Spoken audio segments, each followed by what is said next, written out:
Today you're in for a gripping story of love, revenge, and betrayal. Be sure to share your opinion at the end of the story. What would you do if you were betrayed? Have you been betrayed? Have you been cheated on? Give us a like and subscribe. Enjoy the story. I guess he didn't want to ruin his perfect vacation at his new girlfriend's house with her children. He has a nice new family now. Today is my birthday and he returns this evening. I told him in my NYE text that I will speak to him on the 12th, our next mediation meeting, because I'm done. I tried to be civil for the kids, but he is not putting forth the effort for them. Liar, liar, pants on fire. The past few days have been strange. We rarely talk, a decision on both our parts, and when we do it's about mediation, plans moving forward, or the kids. We have been civil and communicating well about those items. We are also friendly in front of the children as not to upset them. The situation is strange because we are getting along, there is no arguing, it's a shared focus to just get through mediation and divorce. That's fine by me. Last night while I was cleaning the kitchen I heard him on the phone in the basement. I guess he didn't realize the door was left open by one of the children. Not wanting to be a part of the drama anymore, I went to close the door. At that point I heard him tell her how crazy I have been acting. Excuse me? We don't speak, and when we do it's very civil. How is that crazy? Well, he proceeded to tell her about a conversation we had and he lied about everything. While the conversation part was true, he told her I exploded, I was in a rage, I was crying, etc. None of that was true. He explained how he laughed in my face at my rage, also not true because there was no rage. I had told him a while back before the NYE debacle that I would start dating eventually, and he proceeded to tell her that I was bragging about guys I'm meeting. So far from the truth. I slammed the basement door. I'm sure he knows I heard. So I ask, why the need to lie and make me a villain? We aren't staying together. I have no reason to fight with you anymore. That's why we are paying a mediator. Why start lying to your new girlfriend that you love? How is that a good way to start a relationship? I don't know what is happening here. This is my concern. This woman and him are in love and want to start a life together. Okay, that's fine. God bless and congrats. But this woman only knows me by the stories, which I'm assuming are all lies, he has told her about me. If he does move across the country to be with her, how can I trust a woman who hates me because of misinformation to treat my children properly?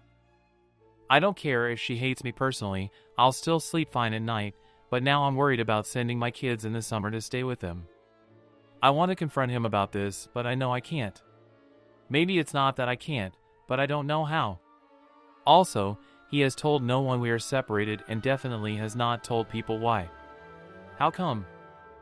You initiated this, you cheated, you are happy now, so why can't you tell people? He told his father that he was bringing the kids alone to visit him because he and I weren't seeing eye to eye at the moment. What? I would assume he's afraid to face the music or is just finding comfort in the little love bubble he has created. He chooses to not face reality. He has yet to look for an apartment for when the divorce is finalized, but has booked another fight out to see her for Valentine's Day. He is refusing to face reality and it's so frustrating. Mediation and empty promises. Yesterday was our second mediation appointment. While it was amicable, there was some obvious tension. The tension was not on my end, but more on his. Let me explain. During our first mediation, we brought up the topic that he might move out of state. At yesterday's meeting, I asked what we would do about custody if he moves to this particular state. When I mentioned the state by name, the mediator was confused. This prompted her to ask him why this state that is so far away. His answer? Well, then silence. He couldn't put into words the fact that he was leaving to be with his girlfriend.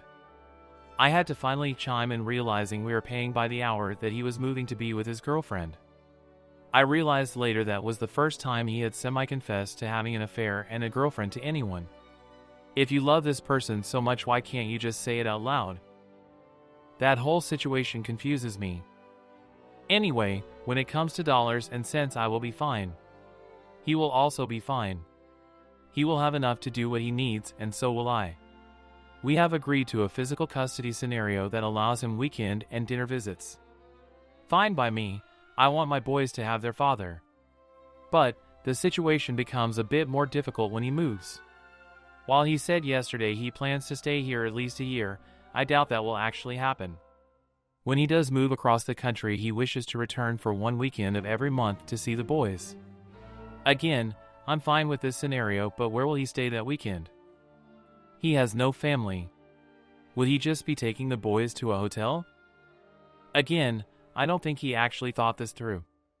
This is a problem we will tackle when he does decide to move.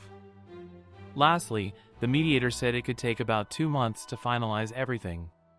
He and I spoke after the session to go over some facts and figures, and I brought up the tentative finalization date of our marriage. I told him how 2 months is a good amount of time to save some money and find an apartment, to which he agreed. I also reminded him about his promise to not return to visit her until our divorce is finalized or he has a place to live. He quickly became frustrated, telling me that he knew, and tried to shut down the conversation. I told him I'm happy that we are on the same page, but I'm not budging. If you leave while you still live here, you cannot come back. That is something we both agreed to. Now the big question remains, who does he break a promise with? Obviously it's a win-win for me. Stay home and help me with the kids while you save $500 plus and move out quickly, or leave to visit her and I get you out of the house sooner. I'm happy with either decision. I just want to move on with my life and enjoy my moments with my children. Out for a swim. When I took this dive into the Reddit community, I had no idea where I would land. I thought my feet would hit shallow ground and I would be ankle deep on the banks in an uncomfortable swimsuit all alone. But to my surprise, this deep ocean of Reddit readers have engulfed me into their warm waters, and I am surrounded by a sea of support. For this I am thankful. I am also so touched by the droves of people who have reached out for advice or offered their own experiences as lessons to be learned. To the ones seeking advice, I tell them, I am not an expert swimmer. I am merely doggy paddling through this sea of hurt and confusion. Please don't use me as a sign of strength. Because the truth is, I am not strong, I am you. I am the woman who reads because they are suspicious of late-night phone calls her husband takes. I am the spouse who has shouldered the entire family and is in desperate need of support. I am the woman who misses affection from her husband, who is next to her in bed every night. I am you. To those people who have yet to catch their partner cheating but are suspicious, trust your gut. Cheating is a coward's choice, so be braver than them and face the truth. To the spouse who is the fixer and takes on every challenge, take a step back. When you help, even with good intention, you are actually just hurting yourself. To the spouse who has tried everything to receive physical attention from their partner but to no avail, their affection is probably going somewhere else. These are lessons I wish I could have told myself months, if not years ago. Listen to me. Or just listen to you. What would you think of this story? Leave your opinion in the comments. Thanks for watching.